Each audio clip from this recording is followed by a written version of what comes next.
Good morning and welcome to today's New Year Council meeting on finance. At this time, please silence all electronic devices. Thank you for your cooperation and we're ready to begin.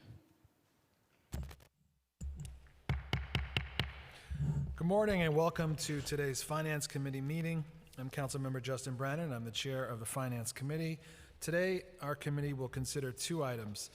Pre-considered intro sponsored by Speaker Adams and myself that would provide a property tax rebate to homeowners with incomes of $250,000 or less, and intro 524 sponsored by Councilmember Carr, which would amend the Banking Commission provisions of the Administrative Code to provide that for real property with an assessed value of $250,000 or less that is subject to an executed installment agreement that is not default, the Banking Commission must recommend an interest rate for the non-payment of property taxes that is at least equal to the most recently determined federal short-term rate rather than the higher prime rate. In addition, it would eliminate the recommendation of late interest penalties for water charges, which are provided in state law. Before we continue, I want to read a statement from Speaker Adams on the pre-considered rebate legislation that we're sponsoring. Chair Brannon and members of the Finance Committee, I, Speaker Adams, am proud to sponsor this legislation with our Finance Chair to provide a $150 rebate to New York City homeowners whose homes are their principal residence and whose total income is $250,000 or less. This targeted relief is critical as we see real estate prices in this city rebound perhaps more quickly than our residents themselves are able to recover from the pandemic and the economic disruptions it has caused, including the rapidly increasing prices we are all facing. This legislation today was part of our budget deal and supported by a large amount of members across our broad ideological spectrum. It's an example of true bipartisanship, and I'd like to thank our budget negotiating team for their work on this, and that statement is from Speaker Adams. As the Speaker indicated, the cost of most necessities are climbing and residents are struggling to pay bills.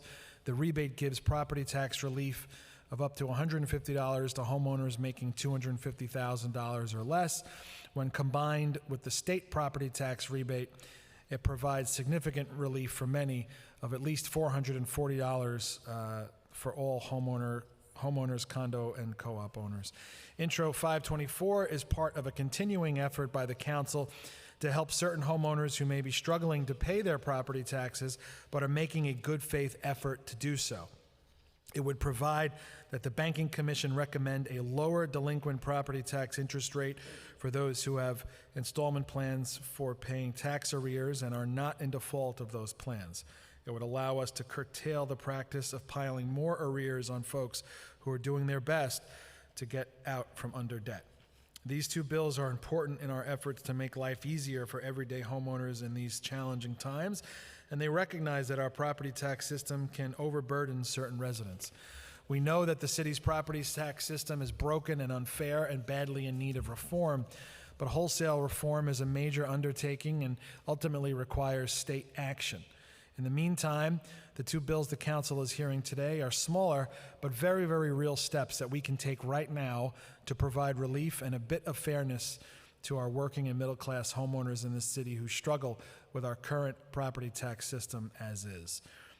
Before I give my colleague and co-sponsor of one of these bills, Councilmember Carr, the opportunity to speak, I just want to acknowledge that we've been joined today by committee members Moya, Powers, Lewis, Brooks Powers, Brewer, Farias, Hanks, and joining us remotely, Velasquez, Juan, and that's it, I think. Okay, and Hudson, I'm sorry. Councilmember Hudson's joined us. Okay, I want to now turn it over to my colleague, Councilman Carr, to speak on his intro 524.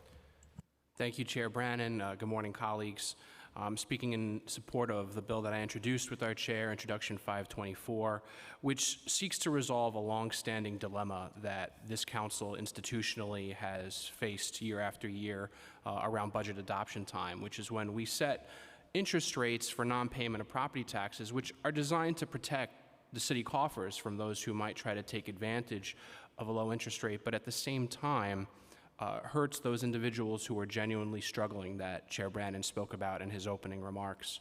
People who are perhaps down on their luck and cannot afford a property tax bill that used to be affordable to them, and many, many others who are paying a bill that seems to constantly increase thanks to a system which is, has been called labyrinthine and is difficult to understand at best. And as we move towards property tax reform, which is absolutely necessary, we need to make sure that those who are struggling to meet their bills are not having a harder time to do so because of an interest rate that this council is forced to set for non-payers. And I think that this bill is a blueprint for how we can do that and make sure that those who are trying to make good faith payments are able to do so without it being made harder thanks to an interest rate resolution that we set. And so many of us in this body have opposed the interest rate set for non-payment in the past because of this issue. Many of us forewent that traditional position because we knew that we had good faith partners in the chair of this committee, Councilmember Brannon, and the speaker, and very glad to know that we have the same from the administration and that we're finally going to tackle this longstanding issue by hearing this bill and hopefully passing it, and look forward to hearing from the administration. Thank you, Chair. Thank you, Councilmember. Okay, we will now turn it to our committee counsel to swear in for testimony.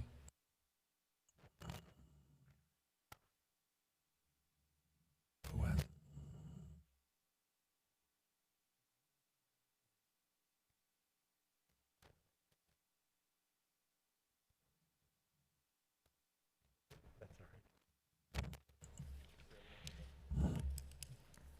Raise your right hands. Do you swear that the testimony you're about to give is the truth, the whole truth, and nothing but the truth? I swear. Okay, you may begin. Thank you. Good morning, Chair Brannon and other members of the Finance Committee. My name is Jeffrey Shearer, and I am the Deputy Commissioner of Treasury and Payment Services at the New York City Department of Finance. I am joined by my colleague, Mary Christine Jackman, the City Treasurer, and Jacqueline Gold, Assistant Commissioner for External Affairs. We are here today to testify on behalf of the administration on two pieces of legislation: the pre-considered property tax rebate bill, as well as Intro 524, which proposes to lower interest rates for owners of properties and payment plans with an assessed value under $250,000. We are here to offer our full support to the pre-considered homeowner tax rebate bill. Along with other city agencies, the Department of Finance has worked collaboratively with the City Council to design and implement the $90 million tax rebate program and is working on implementation of the rebate in anticipation of Council passage of the bill. The rebate, which will be in the amount of either $150 or the homeowner's annual real property tax liability, whichever is less, is being issued as recognition for the contributions homeowners have made and will continue to make to New York City's economy, including to our city's recovery from the COVID-19 pandemic. To be eligible for the rebate, a property must be the owner's primary residence, and the combined qualified gross income of all owners for whom such property serves as their primary residence must have been $250,000 or less in tax year 2020. FY23 recipients of a New York State Star exemption or credit for whom DOF can verify income eligibility will receive checks automatically without the need for any action by the property owner. We estimate that we will be issuing 375,000 of these checks later this month. The rebate bill also authorizes owners who are not STAR recipients but who meet the rebate eligibility criteria to apply to DOF for the rebate. Owners will have until November 15th to submit this information to DOF, and this information will be uploaded to DOF electronically. Intro 524. With respect to Intro 524, sponsored by Councilmember Carr, we strongly support the underlying rationale behind this bill, which is to assist struggling property owners of moderately valued properties who are doing the right thing by entering into payment plans with DOF for outstanding property tax liabilities. The bill does this by providing a lower rate of interest for unpaid real property taxes for such owners. However, we feel that the bill can be improved, and we look forward to having further discussions with the Council. DOF already offers several protections for owners of properties that have an assessed value of $250,000 or less. These owners receive a 15-day interest-free period after the due date to pay their taxes. This helps owners who may have inadvertently waited too long to remit their payments or who need a few extra days to receive a paycheck or pension payment to come up with the full amount owed. These owners also are in the assessed value category that is charged the lowest rate of interest for late payments, just 4% in fiscal year 23, compared to owners of properties assessed between $250,000 and $450,000 who will be charged 7%, and owners of properties assessed over $450,000 who will be charged 13%. The 4% rate is significantly less than interest rates charged in other large cities such as Chicago, Illinois, Phoenix, Arizona, and San Diego, California, which charge set rates of 18%, 16%, and 18% respectively, and which do not charge lower rates for lower value properties. In fact, Washington, D.C. and Houston, Texas not only charge interest, but immediately add on penalty charges for overdue payments. It's also worth noting that in fiscal year 22, the average late payment interest charge on properties with an assessed value below $250,000 was just $22.86. While DOF supports lowering interest rates on unpaid real property taxes for owners in active payment plans, we do note that currently any property owner is entitled to initiate a payment plan for delinquent charges regardless of the value of the property or the owner's income. The city charges interest on late payments to incentivize owners to make timely payments and to help the city compete with other liabilities of the owner that have late payment interest charges, such as loans and credit cards. It is important that a measure like this, therefore, be targeted towards owners who may need assistance and does not allow richer owners to effectively take out a low-interest loan by delaying payment of their property taxes. We therefore support having an income ceiling added to the bill so that owners in payment plans with incomes below the ceiling amount would qualify for the lower interest rate. We also believe the benefit should be available exclusively to resident owners. The owners of properties with an assessed value at or below $250,000 is a diverse population. FY21 data indicates that 69% of these owners are primary residents, but that 31% of them are not. DOF also is concerned with the retroactive nature of the bill, which would make the lower interest rate effective as of January 1st, 2022. Property owners should know the interest rates that they would be charged in advance and not have changes made up or down after receiving property tax bills. If the lower interest rate is not made retroactive, Council Finance staff have asked if it can be in effect for a portion of FY23.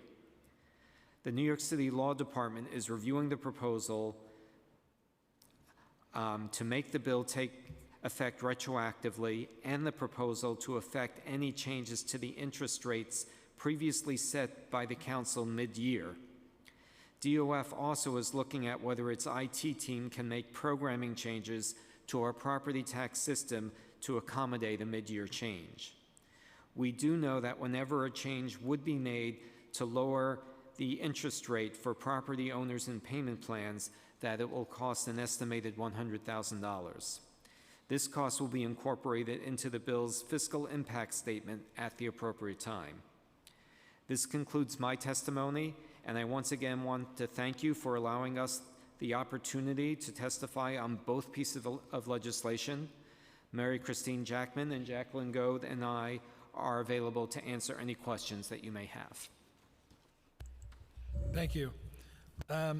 Just want to highlight and just put a finer point on some of the things you mentioned. So can you tell us how many payment plans Department of Finance that currently exists with Department of Finance? Yeah, put your mic on. There are currently approximately 3,300 payment plans that the Department of Finance has. 3,328. Okay. And this has come up before, but is there a way for you to, for Department of Finance to provide a breakdown by property types such as homes, condos, rentals, commercial? We do not have that data today, but we can provide it. The one data that we have on that is a breakdown by borough.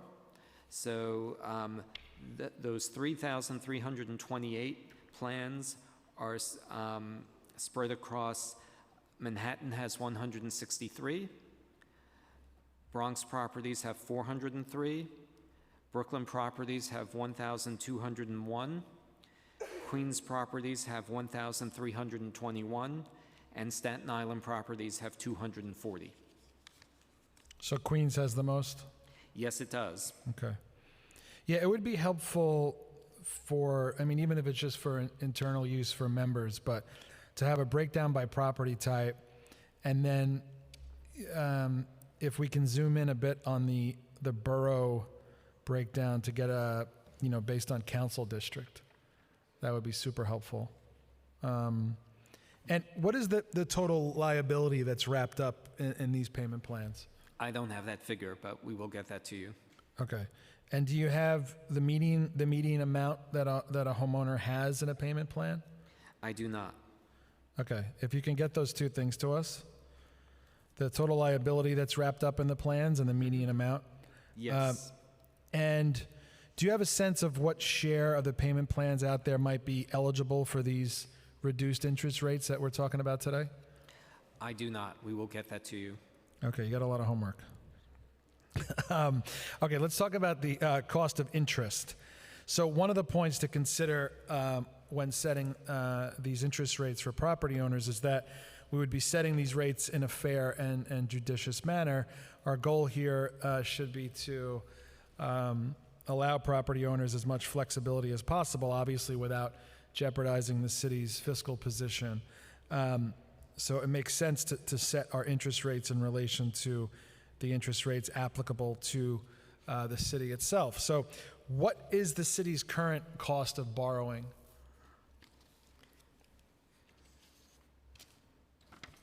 Right. 4.5 was the last GO. 4.5 was the last GO. So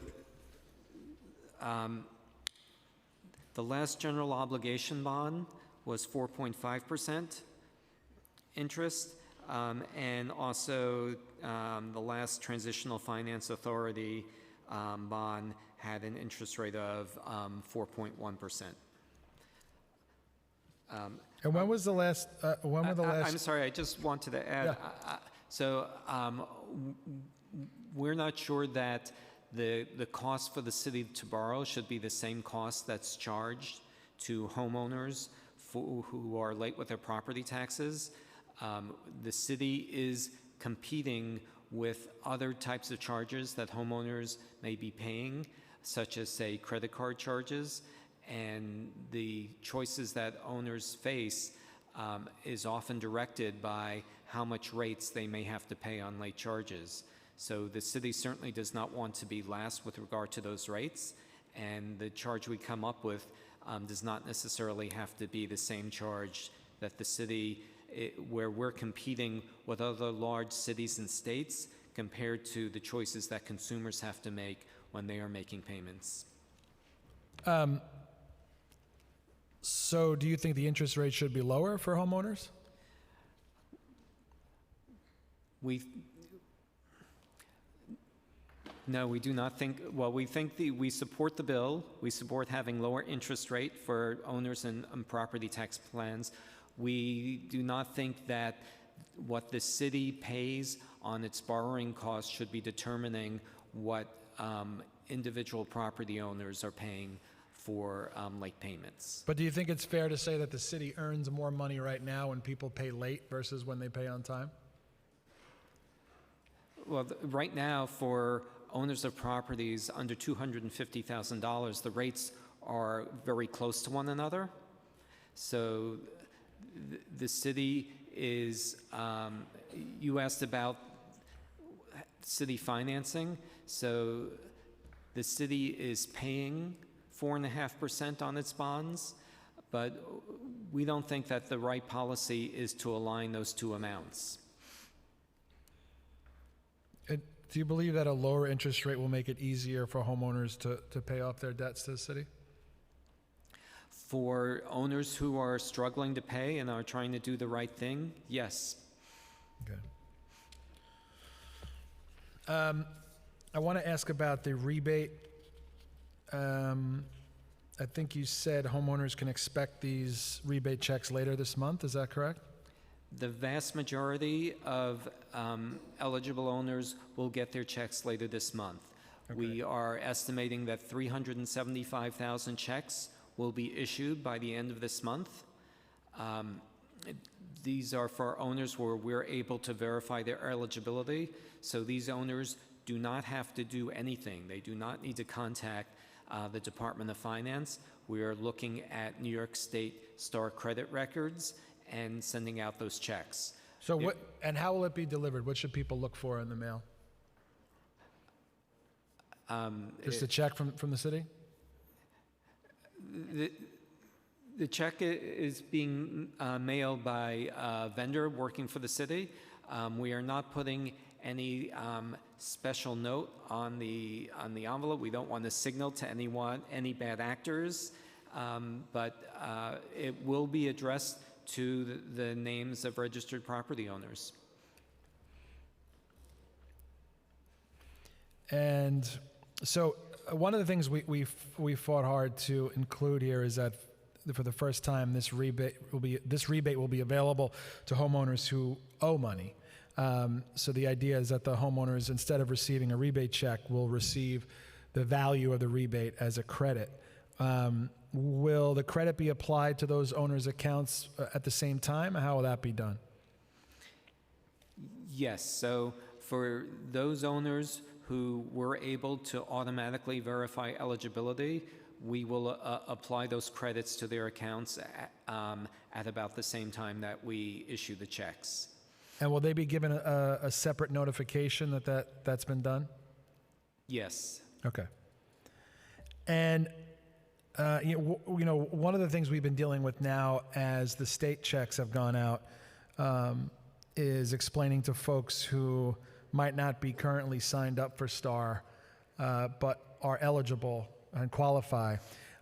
So for the city rebate, for people who do not automatically receive the rebate, is there an outreach campaign to tell folks to apply, and how's that going to work?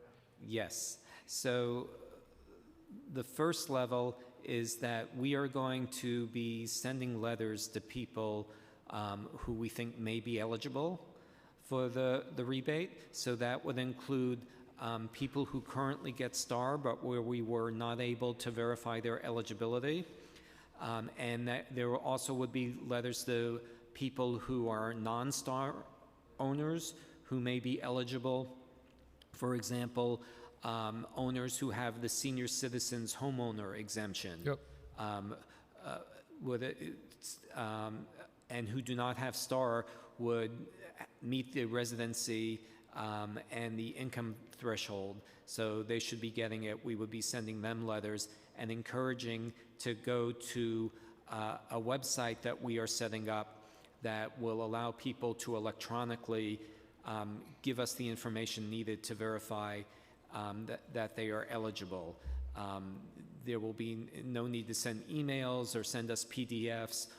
The information can be uploaded to our website. So that is the first level of the outreach campaign, but I'm going to pass the microphone over to my colleague, Jackie Gold, who can talk about other outreach efforts that we'll have. Okay, thank you, Jeff. Good morning or good afternoon. So the Department of Finance has very robust outreach unit. Our Director of Outreach is here with us today, as is our Director of Constituent Services. And we have been working very closely with all of the council members. As the new council was seated, we sent out welcome packets to all of the members, and we have been reaching out to you personally or to your constituent service staff. And we've been walking them through the various programs that we have for homeowners, and we will continue to do that. We will also be putting together a virtual webinar, which we will be advertising and looking for you to help us promote so that folks can tune in and learn about the rebate and see if they're eligible and how to apply.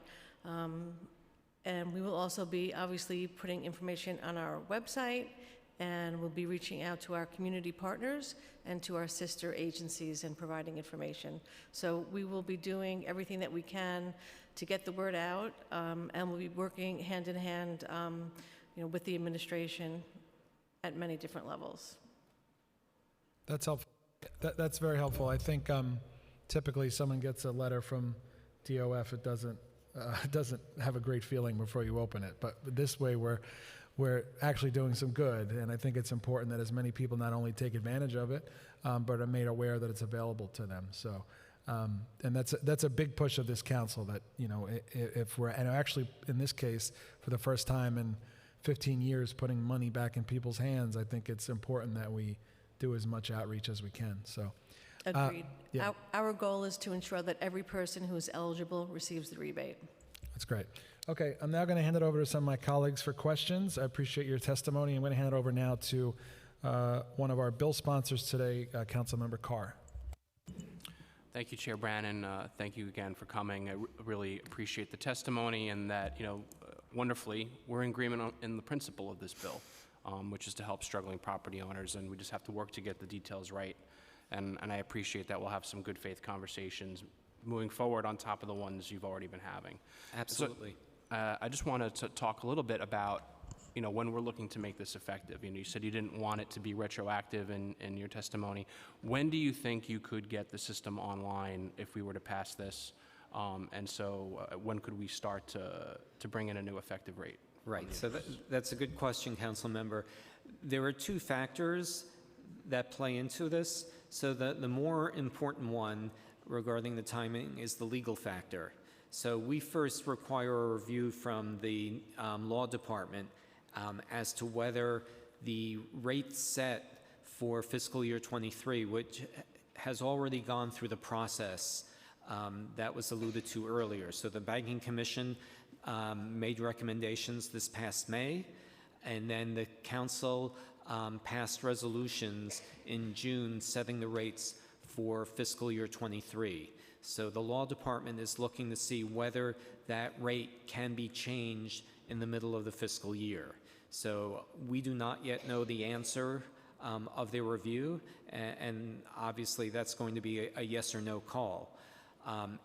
If it is legally permissible, we are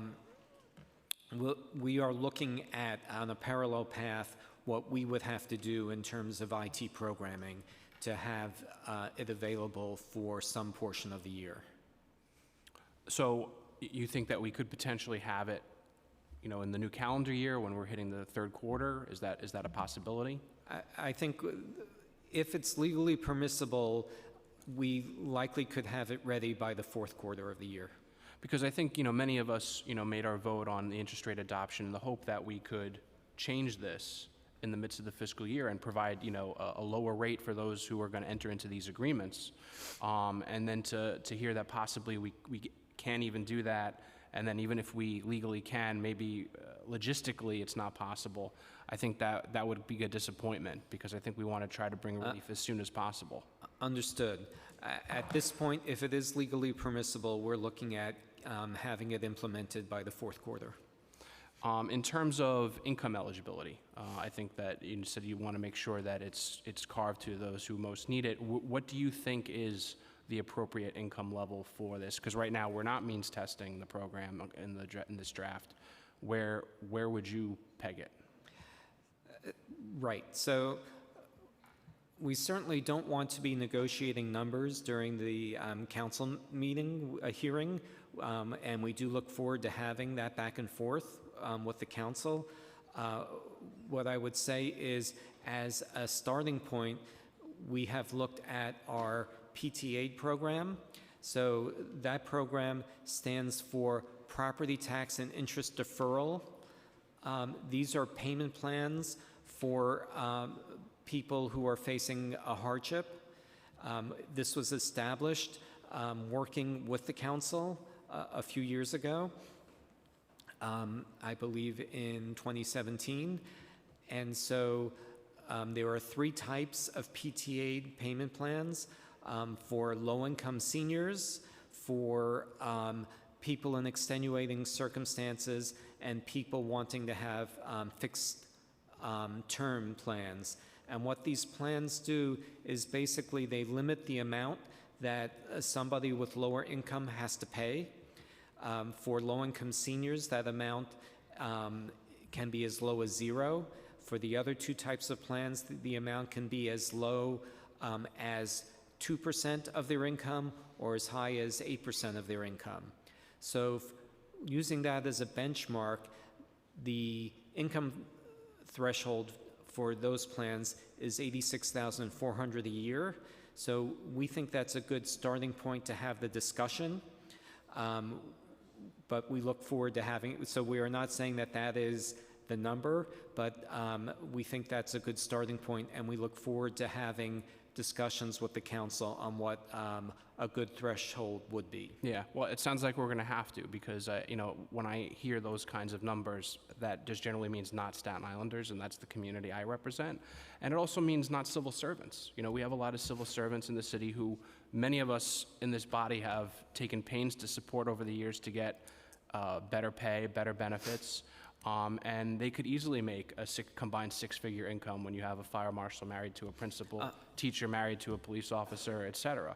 Understood. And also the income doesn't necessarily reflect past difficulties, right? We want to help people who maybe are doing okay now, but make it still easier for them to get out of the hole that they were in the past prior years. So income today doesn't necessarily reflect challenges of the past, particularly as we come out of this pandemic. And folks are, maybe getting back to their normal income levels compared to what they had to go through the last couple of years. So one thing I should,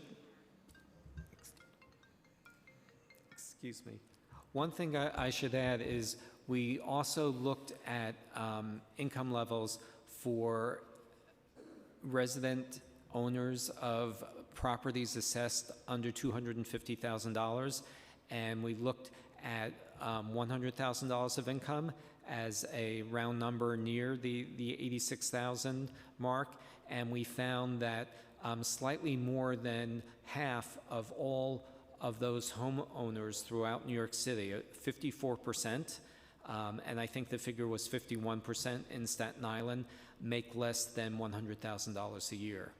So again, we're not here to say that that is the figure. We're very much looking forward to having the discussions with the council and hopefully arriving at a consensus figure, but we did want to give that information. Okay. Well, I look forward to those continuing conversations, and I think we really need to try to do a little bit better on the start date potentially, because I think we want to bring this program online as soon as possible, and I think we need to and make sure that we're letting folks know that this is going to be an opportunity once we do adopt it. So I'm very concerned about the outreach component too. Do you have figures? I think it's been said at past committees on the payment program that we created related to COVID, where we provided a payment plan for property tax non-payment. Do you have the figure of those who entered into that at that time? Right. So I think what you're referring to weren't payment plans, but we gave people a period to have reduced interest rates for late payments for each of the last 2 fiscal years as a result of COVID. And so the number of participants for both were low. In the first year, it was there were 99 participants, and I believe for last year it was about 640 owners participated in that program. Okay. Well, we're definitely going to have to talk about the outreach component as we move forward to make sure that we're reaching folks, because I think a lot of times, we're an underused resource with agencies when it comes to getting the words out about great agency benefits that we partner with you to create. So definitely we need to get the details right on that. Absolutely. I can tell you that we're optimistic that we can reach consensus on the bill, and when a bill is passed and goes into effect, that we certainly intend to reach out to all owners in payment plans to advise them of the availability of the lower interest rate. And I think just as we work to have outreach events with council members on a host of property tax issues, we would definitely add that to the agenda and do outreach sessions to talk about exemptions and talk about the availability of the lower interest rate as well. All right. Thank you for your testimony, Chair. I yield the balance of my time. Thank you, Councilman. Mr. Shearer, I just wanted to take a second. I was reading over the testimony. Something you said is in your testimony, it's important that a measure like this, therefore, be targeted towards owners who may need assistance and does not allow richer owners to effectively take out a low-interest loan by delaying the payment of their property taxes.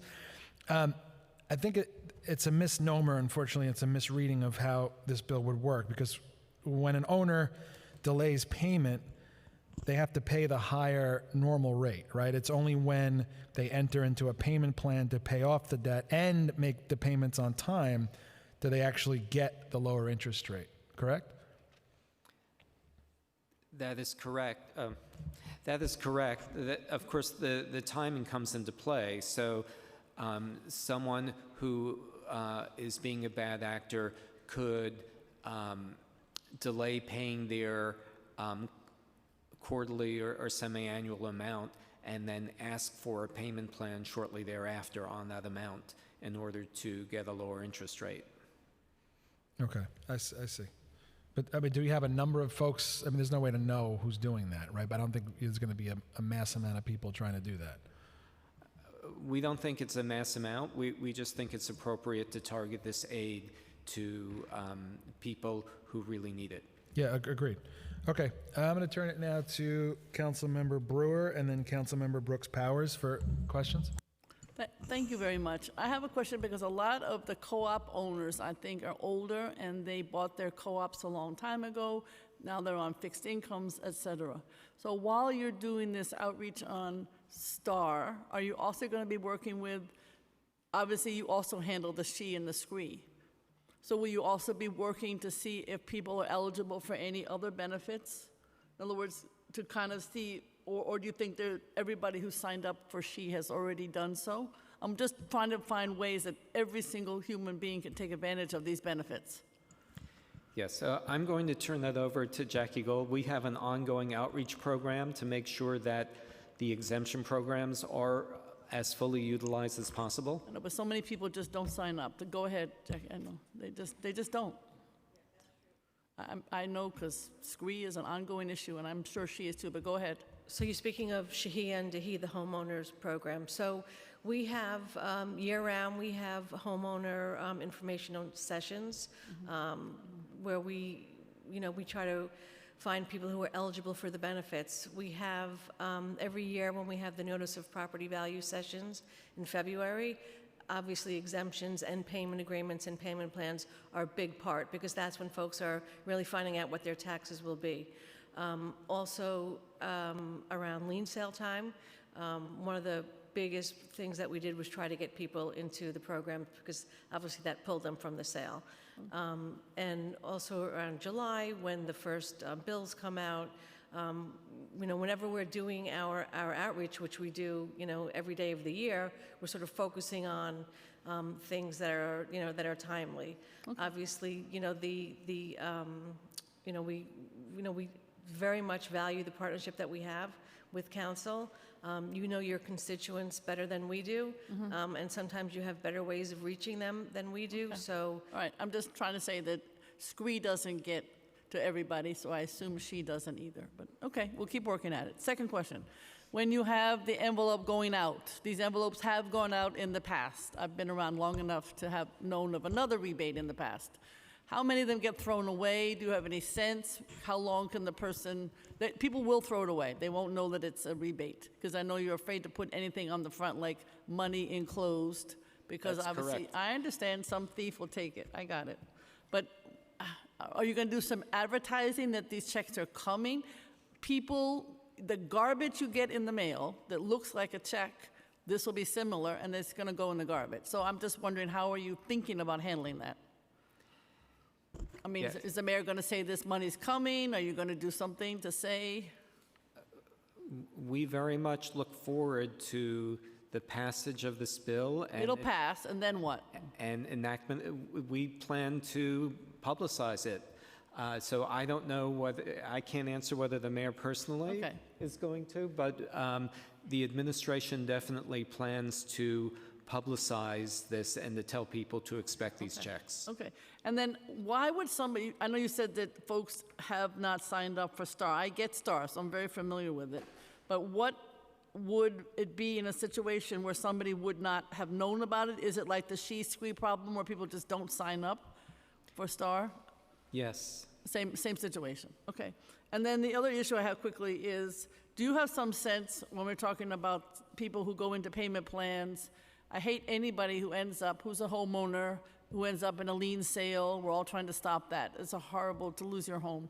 Do you have some sense of how many people have participated in a payment plan who then don't make it and end up in a lien situation? Do you find out that the payment plan really works, that they do end up being able to keep their homes? Are there any statistics on that? No, I can try to get some statistics on that. Obviously, right, the authority for the lien sale has expired. We're not holding a lien sale this year. Right. We can look But towards... it could happen in the future. That's why I was concerned. Yep. We can, we do know from past lien sales that entering into a payment plan is a very common way for properties to be removed, properties that are in the at-risk pool from having their liens sold. So we do find that it's a very effective tool, and frankly, most of the applications for payment plans in the past have come in during the lien sale outreach period. Okay, that's all right. Thank you very much, Mr. Chair. Councilmember Brooks Powers? Thank you, Chair, and good morning. A couple of questions. Intro 524 would require the Banking Commission to recommend a prime interest rate that would be at least equal to the most recently determined federal short-term rate.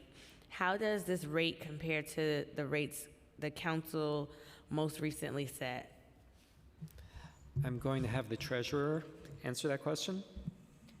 Good morning. Hi. Yes, that is one of the things that we absolutely consider for the Banking Commission when we are making recommendations for the rates.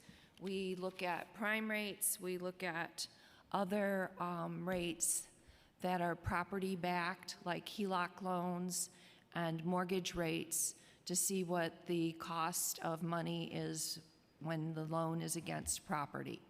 So those are some of the rates that we look at. We look at the forward rate curves. We also check and see what the Federal Reserve is predicting for the future and all of those rates.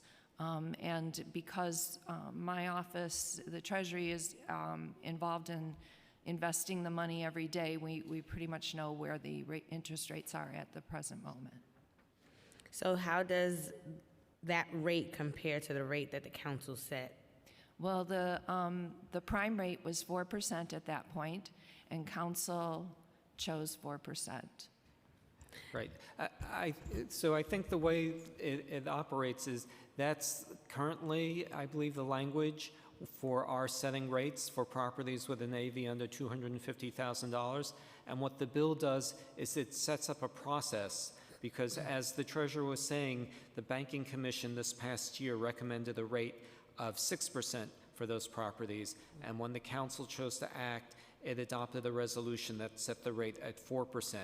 So what the bill does is it authorizes the Banking Commission to have a separate recommendation for interest rates for payment plans, and then that gives the council the authority, when it adopts the resolution, to adopt a different interest rate for those properties. So to be clear, the rate that was recommended initially was 6%, and the council set it at 4%.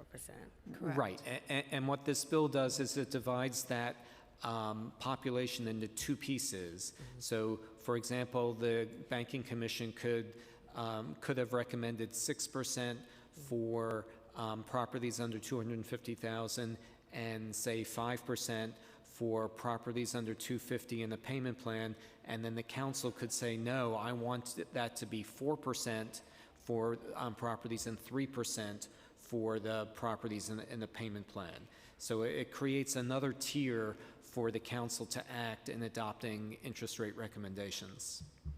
And then in terms of just going back to the outreach question and wanting to go a little bit further with it, how would the Department of Finance handle a situation where a homeowner was eligible for a lower interest rate but was not enrolled in one? So I know, like, you got two questions about it, but I just wanted to understand, like, what's in the toolbox to be able to get those folks.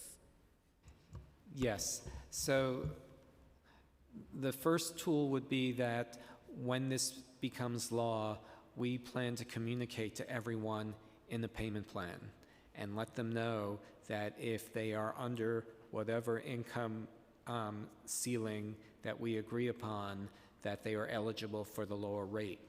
We also would add that to all the information that we currently incorporate in our property tax outreach program. So we have outreach sessions when it comes to notices of property value.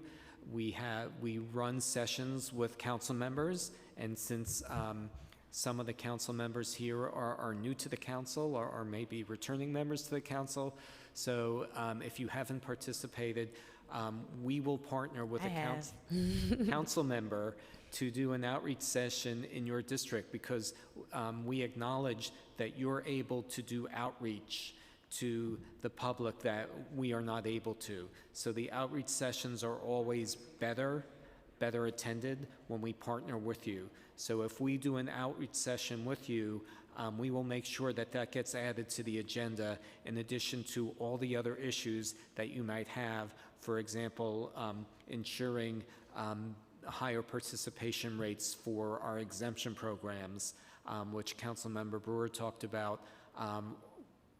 It will be part of a full presentation of property tax engagement. So we definitely will plan to add that and to be proactive in letting the public know about the availability. And I just have two last questions. One, if a homeowner believes that they were mistakenly denied, what would the appeal process be? I'll have to get back to you on that. So there's not one established yet? No, I think that's something that we would have to have our attorneys review, because if we are able to make the criteria very simple, such as an income threshold, I don't know, hopefully it's a yes or no type of question, but we will review that with our attorneys in case there's disagreements about, say, income definitions, et cetera. And then the last question would be, what happens if a homeowner's income exceeds the threshold at some point after they've signed up? That's an excellent question, Councilmember. So I think when we work together to draft that bill, we have to address that situation. Thank you. You're welcome.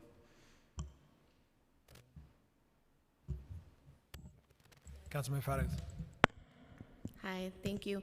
So I just have a couple of questions, and I'll try to be as brief as possible. In connection to what my colleague just asked around exceeding income or screening of income, do we know if there'll be an annual renewal or requirement for people to provide more information on what their incomes are? Are we asking for W-2s? Like, what is the process? Right. So at this time, we're not envisioning an annual re-enrollment. So we're thinking of this as a one-time entry. Even with setting a cap on income? Because that's what we're doing, right? We'll be setting a somewhat of a cap. A ceiling, yes. Yes. Yes. So you're right, a cap. At this time, we're not envisioning having a re-enrollment process.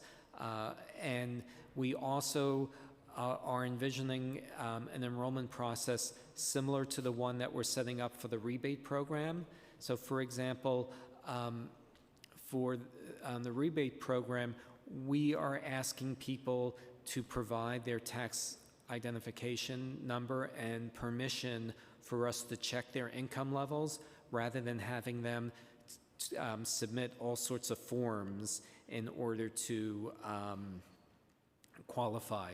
So we're trying to streamline that process. Certainly for the rebate program we are, and we would like to apply similar process for this program. Okay, so in that essence, that will mean that you folks will come up with your annual or biannual process of checking folks, or, 2 times a year if you want, every 6 months if you want, and then people will be auto-enrolled out if they are beyond the cap or the ceiling? So we will get back to you, Councilman. Okay. Sorry, I'm just trying to better understand. They're excellent operational questions that we deal with all the time, so we appreciate it. So thank you, and we will get back to you. Awesome, thank you. And if the city wants to change income thresholds in the future, for example, to keep up with inflation, how hard will it be for the Department of Finance to update the system? It would not be hard for DOF to update the system. Okay, great. And then, so recently, and I know other applications have come into play or in line of questioning like SCREE and DREE, the council had worked with getting a list of our SCREE applicants that needed renewals so we can help proactively with the outreach.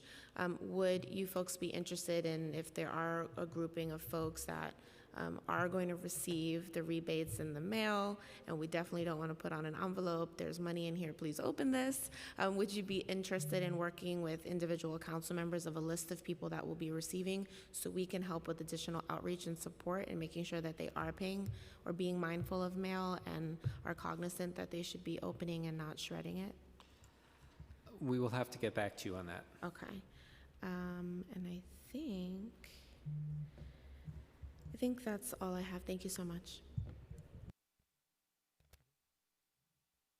Okay.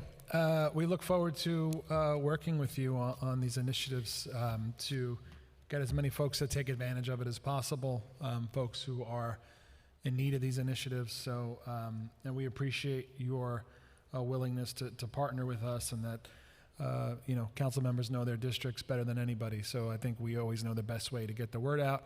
And we look forward to continuing this work together. So thank you so much. And with that, this hearing is adjourned.